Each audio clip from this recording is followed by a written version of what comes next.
Hey guys, this is OddOneGaming. This is going to be another Raid Shadow Legends video.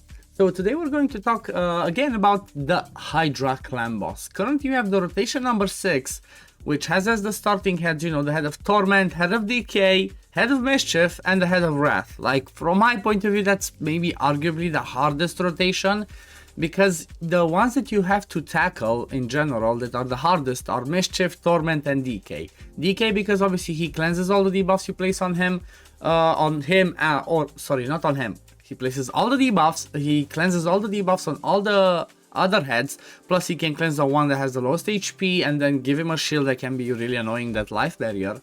Then you have the head of Torment, which normally it's kind of hard to deal with because you either have to have a cleanser, you either have to have a perfect veil, or you either have to bring a Shamel. So that's usually a little bit more complicated. And then when it comes to the head of Mischief, again, he can be really annoying if you do not have a Mischief target. The only other way you can deal with it is having a block buffs debuff, which usually it can be really helpful, but the only annoying thing with that is that that head still will steal all of your buffs. However, if you pair that with the right combination of champions, you can actually do that. Like, the team that I'm going to show you, it's not 100%, works as Mischief target all the time, plus some bad RNG can happen, but this is basically showcasing, a group of champions, a group of epics that work really good together. And it's like a little bit of an extra shout out to, where is it? Did I not keep the key? Oh, I didn't keep the key. I thought I was like, wait, what? Where's my key? I thought I already kept it. No, never mind. I recorded the key, but let's have a look, because I should have it here in the preset. And the team that I'm talking about, it's this one. So I'm basically using it was in this spot. Let me just put the right ones, because have to show the right things. It was this one. It was using Geomancer, Ursala the Mourner, Jizzo, Shamel, Ugo, and Thylessia. I mean, basically from this team, ones that are kind of obvious, that are really good in this type of team, that's Geomancer and that's the Ugo. Ugo brings decreased defense, brings block buffs. Geomancer, because of his HP burn, because of his decreased accuracy AoE, and because he can steal buffs with the A2, plus it's all about his passive and the massive damage. I brought in Ursala for the sake of the revives and bringing us a little bit of extra survivability, because like I said, when you have the head of Wrath in there, it's extremely hard to tackle that one because he can smack really hard. So what Ursala brings to the team is increased defense and strengthen, and she can also put AoE decrease attack and AoE increase attack, which can help us with a little bit of extra damage. I have Shamel in here because of his passive. Like, if you looked a little bit into Hydra, the Shamel is basically the way to go if you're trying to do something fun on normal, hard, maybe even on higher levels. From what I've tested, it's quite good. Basically what he does is whenever the fear or true fear lands on you, he boosts the thermometer of the lead, which in our case is Geomancer. Jizzo is in this team for the sake of his provoke, even though he's, I believe people still don't think about him so much. He's actually really good for this provoke. And also he can make a Mischief target with his A2. Like, if you choose to make him as a Mischief target, you can place these buffs on himself, plus he places on continuous heals when he does the provoke, and this one, granting an extra turn, makes him come back to that provoke. So that's why, like, apart from that, he's like, apart from that, what else do you want? He can provoke the head of Decay, he can be a Mischief target. Then we have Ugo, which obviously we know is good for the decreased defense, block buffs. She can heal and cleanse on this one, and also bringing a leech on the A1. And then Thylessia, I really like Thylessia in these type of teams where you have lots and lots of debuffs, because what she brings is, one, she brings an AoE decreased defense without requiring to book it to be 100%. You only book it, for extra damage and to decrease the cooldown. Then with her passive, if she attacks targets under decreased defense, she has a chance to place the Hex, which Hex boosts your damage. Like, if you have Hex on other heads and you hit one, the other heads get a percentage of the damage, but at the same time, what Hex enables us to do is attack the head of Mischief. Otherwise, you cannot target him, as you can keep getting redirected unless you get lucky, or unless you hit with the AoEs, which means you cannot, if you hit with AoEs, you're gonna hit him. If you want to try and hit him with a single target, for example, with the A2 of Shami that hits really hard, you cannot do it unless there's a Hex out there. With the A1 has a chance to debuff spread, any random debuff on targets under Hex, but it's mostly about the A2, honestly. This one on a 3-turn cooldown is pretty insane. Basically, it's an AoE and increases the duration of all debuffs on all enemies by 1 turn. I've shown in my previous videos when I was tackling Brutal and Nightmare Hydra how good Thylessia actually can be, not just because of his provokes, but because his A3 does the same thing that she does on her A2, and that's increase the duration of all debuffs by 1 turn. So, for example, I try to bring it in here and see how it happens and what it actually does, and trust me, you're gonna like it. Even though the run started with some bad RNG, I had some bad RNG along the way, you're gonna see the beauty of how well this team worked because of, you know, because of Thylessia and all the group synergy. So what I'm going to do is I'm gonna play the run. I'm gonna obviously do it 2-3 times speed because it's gonna take a while. Then I'm gonna come back at the end. We're gonna discuss the damage and I'm gonna show you the builds. So see you in a bit, guys.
there we go, 27.04 million, let's say 27 million. Normally the one key that you need to, the damage that you need for the sake of one keying hard is 20.4 million. I mean, yeah, Geomancer is obviously the monster in here with his HP burns, but the beauty about this one is, like I showed and like I said, is basically Geomancer keeps placing that HP burn on his A3. He keeps getting boosted by Shamel, so he keeps getting extra turns, but Thylessia helped a lot with that A2 because she keeps increasing the duration of that HP burn. So if you have Geomancer place the HP burn on several heads, she comes with the A2, she extends the duration of all of those, and you have the HP burn for longer periods. At the same time, if you don't have a mischief target, she can do the same thing with the block buff from Ugo, because Ugo puts block buffs, you extend the duration of those block buffs with Thylessia's A2, and again, guess what? You kind of have a way of dealing with the mischief even though you don't have a mischief target, so you don't get your buff stolen that often. Even like you saw, I started with, I had counterattack stolen and some other stuff because, you know, RNG, but still this team worked pretty well and it did its job even with the bad RNG along the way. So I had the 50 million from Geo, 843 from Ursala, 941 from Jizzo, 3.9 million from Inquisitor Shamel, and 5.1 million for Thylessia. The way that I built Thylessia, I kind of built her to do damage. But in this team, one thing that I want to mention is that I have 1, 2, 3, and 4 champions that don't have full masteries. So I'm basically missing out on War Masters in there. But you know what? Let's stop talking and let's have a look at the builds. So bear in mind that these are, you know, I didn't put the best thing that I have on my account on these champions. Why do I have her in there? There's somebody that I'm missing. 1, 2, 3. Oh yeah, Ursala. Let me just get Ursala out, just to have her in there, unless she's already out. Okay, she's already out, so you know what, let's start with her. I don't know, I recorded the run a few days ago and I tried to prepare the champions at the top. I didn't prepare the right ones. So let's start with Ursala the Mourner. The way that I built Ursala is I tried to get her tanky, be fast, and survivable. Like this 100% crit rate is actually flex, you don't necessarily need that. So what you need for the sake of hard, you would try to get around 400 resistance if you want her to resist the Head of Mischief. If you don't want to do that, just maybe get her 250, 300 resist, because it might be hard to get those stats. Get her like the 220 speed, and then all survivable.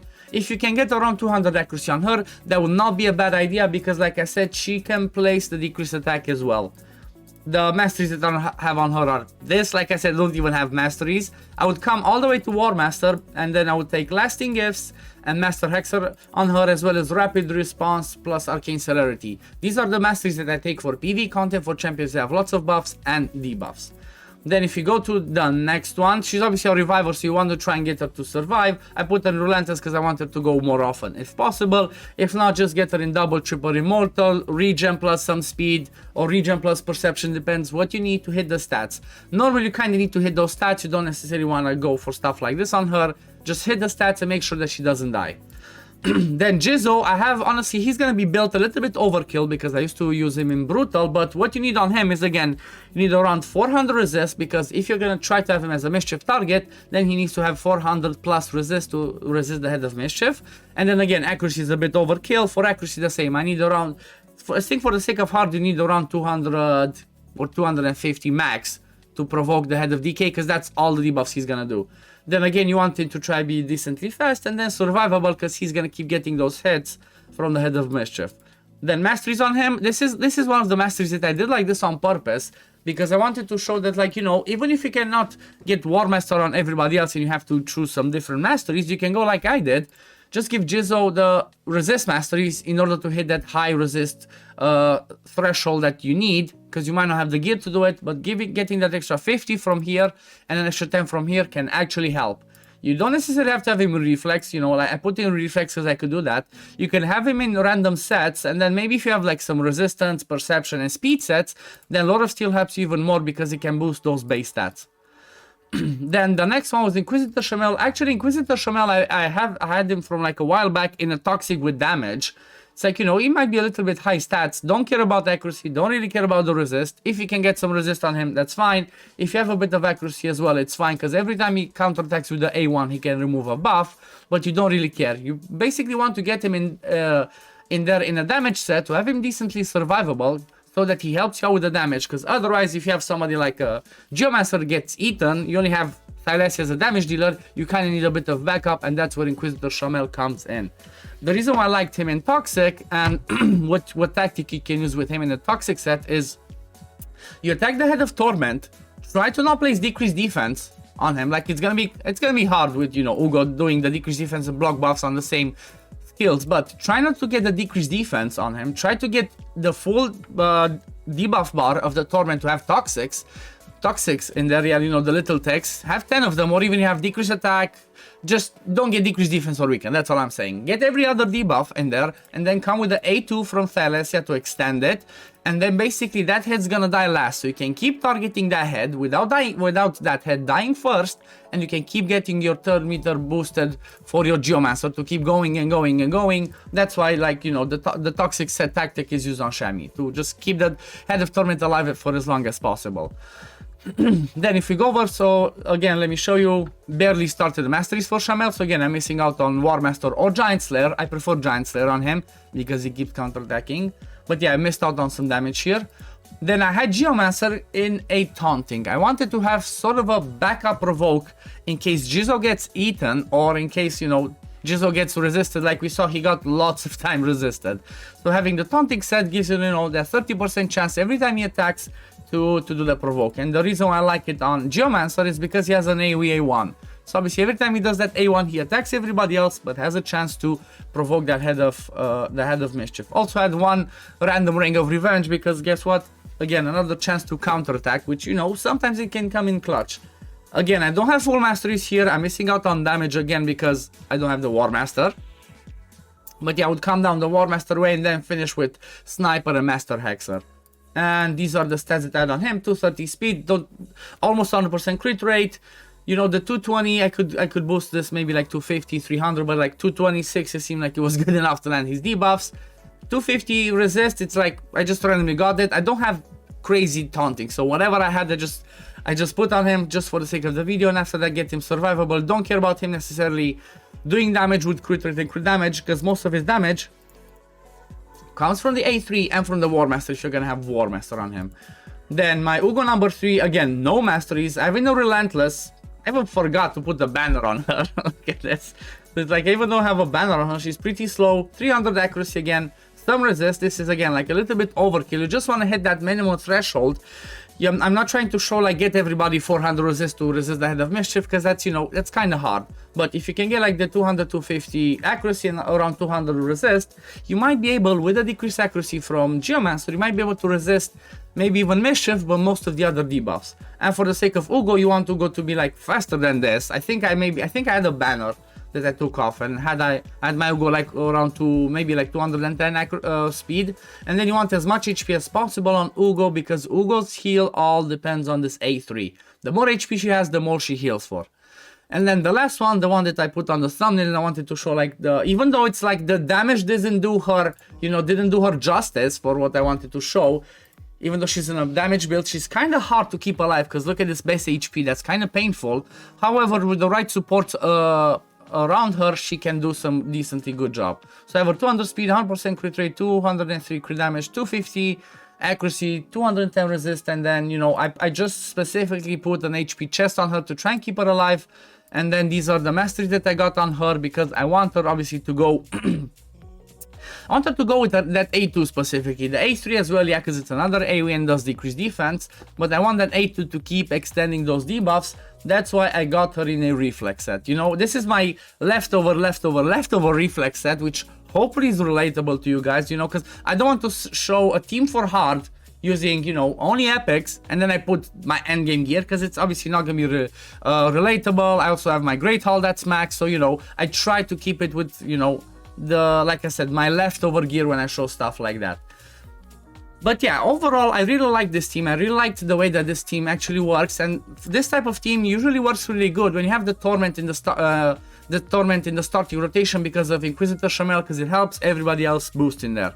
One thing that you could obviously do to this team is if you had if you had a Lydia, a Lydia would come in here really amazing, because guess what? She brings decreased defense, she brings weaken, she brings an extra hit for whenever Shamel hits the head of Torment. Guess what? Lydia comes with an attack every single time, because Lydia's A1 says that every time somebody gets fear through fear stun petrification, she will do the A1. So that's another thing that could be paired really well. Plus, she would bring the increased speed. If you have a look in this team, I don't have no increased speed and no decreased speed. Those are two of the most important buffs and debuffs that you can bring for Hydra. I didn't bring them because I wanted to see, like, okay, can I do it without them? And I actually did. Like, maybe I could drop somebody from here. Maybe I could drop a Jizzo and bring a V6 in here. You know, bring a V6 in a Relentless or a Reflex again. She could bring me the AoE decreased speed. She can bring me the Provoke on the A3. But my only problem was, I feel like V6 is not good enough up until I actually finish Masteries on her. After I get Masteries, because she has 2 AoEs, she could do some extra damage. So that might be, you know, that might be something for another video. But I think I'm gonna call it this video, because it's, you know, Hydra in general is gonna be pretty long videos, guys. So I hope you bear with me till here. I hope this was helpful for you guys. If you like my content, don't forget to like and subscribe. And I'm gonna see you all in the next video. Peace, love, take care everyone. Bye, guys.